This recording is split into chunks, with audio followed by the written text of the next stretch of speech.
Absolutely no one is talking about the XRP Ledger going down for over an hour.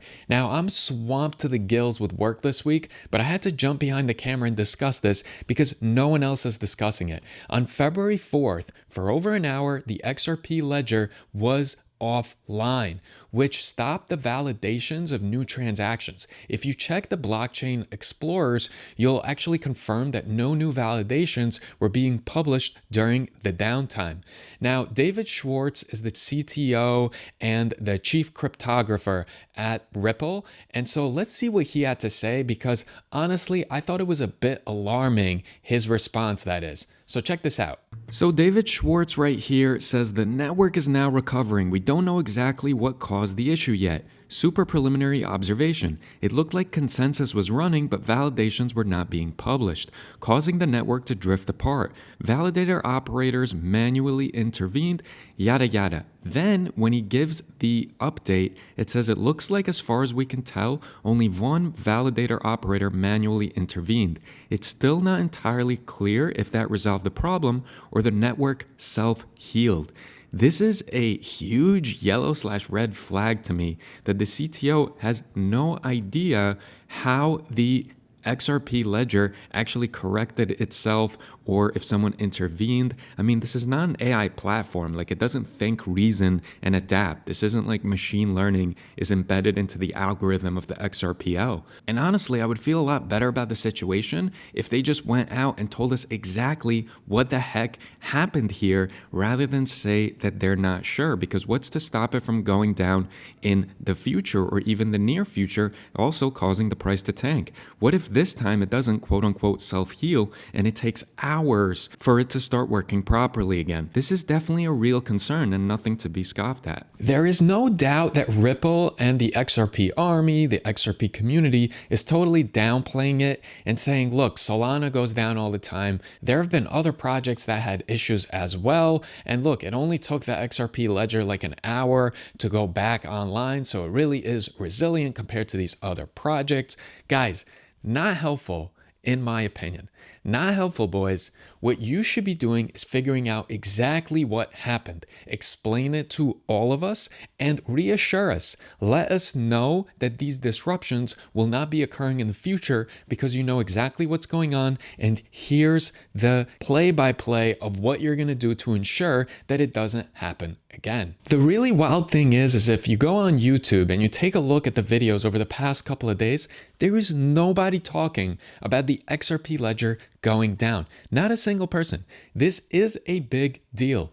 No one's talking about it, and if someone did mention it, they probably mentioned it in a positive light, like it's some sort of catalyst for the price of XRP to go up even more. Look, it bounced back in just an hour. It's so great. So what exactly ended up happening? Well, the network validators had to go ahead and select a common starting point based on the last publicly available ledger data, and they went ahead and restarted publishing from there. Now, there is an issue here because that's not really a self-recovery of the actual XRP ledger and the dynamics behind it, although I don't quite understand what David Schwartz was talking about. I would love to have a little bit more insight and an explanation behind that, but it's also important to point out the decentralization aspect of XRP and the XRP ledger. Does it just have an off and on switch? I mean, how centralized is the project? I've shared in the past my concerns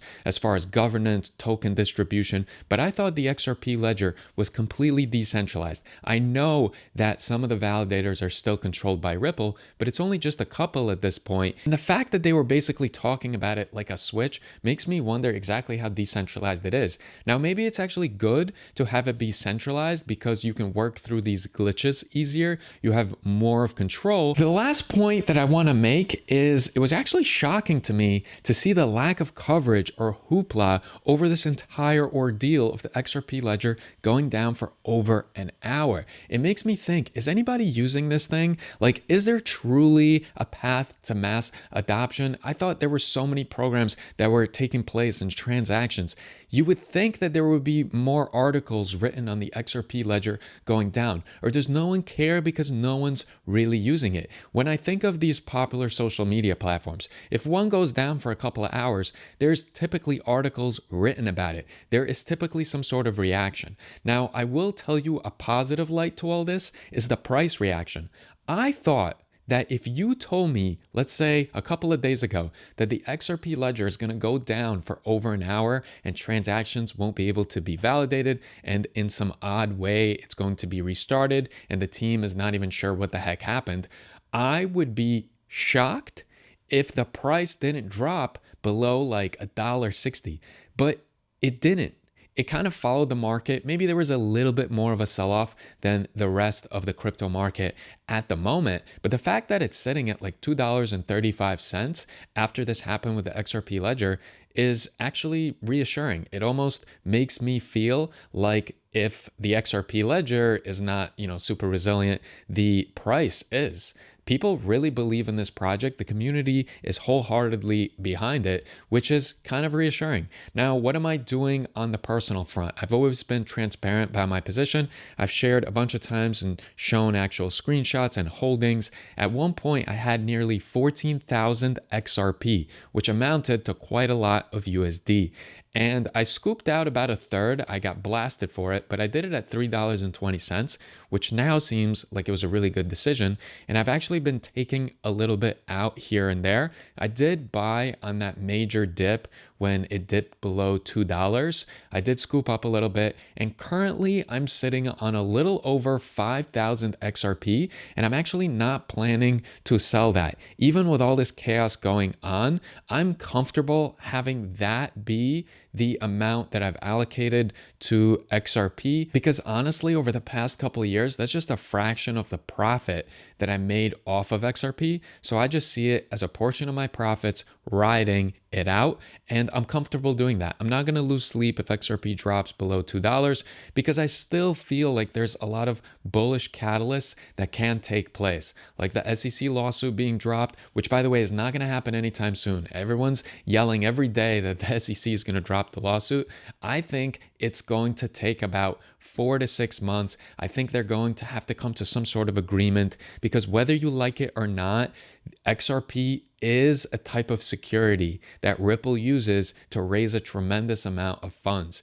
Even if they're not selling the billion every year, they're definitely selling 200 million. Maybe they're giving a portion of that to their buddies in the traditional finance system to kind of win them over to use the XRP ledger, whatever the heck it is. But they're raising a tremendous amount of money. I mean, if you take 200 million, you multiply it by $3, you're talking about 600 million that they're raking in every month and then deciding what to do with it, making backdoor deals, selling them at a discount. And on some months, they're going to use more than 200 million and deploy it into circulation. So it's actually really interesting to see how it all plays out. I do believe there has to be regulation. I'm actually for it in the case of Ripple and XRP, because I do believe that it behaves a lot like a security. Now, obviously, Gensler's motivations for going after Ripple and XRP were a little bit different. He wasn't just looking out for the investor. There were other things at play, but I don't think it's going to be as quick as when the new SEC chair comes in. He's just going to say,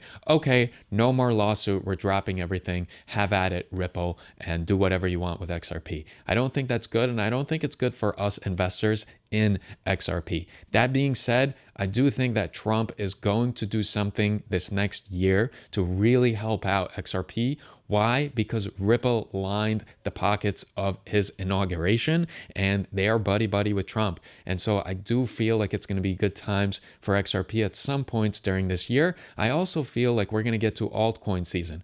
By the way, I've put in a tremendous amount of effort into a video I'll be releasing very soon. It's about the halving of Bitcoin. I did so much research and I created charts, and I'm going to show you exactly at what price I feel Bitcoin is going to top during this fourth halving of Bitcoin. We're going to learn together when that is going to happen, at what price it's going to peak, and then also I'm going to provide some insights as far as how altcoin season might look as well. So that video will be dropping in the next couple of days. I'm almost done with it.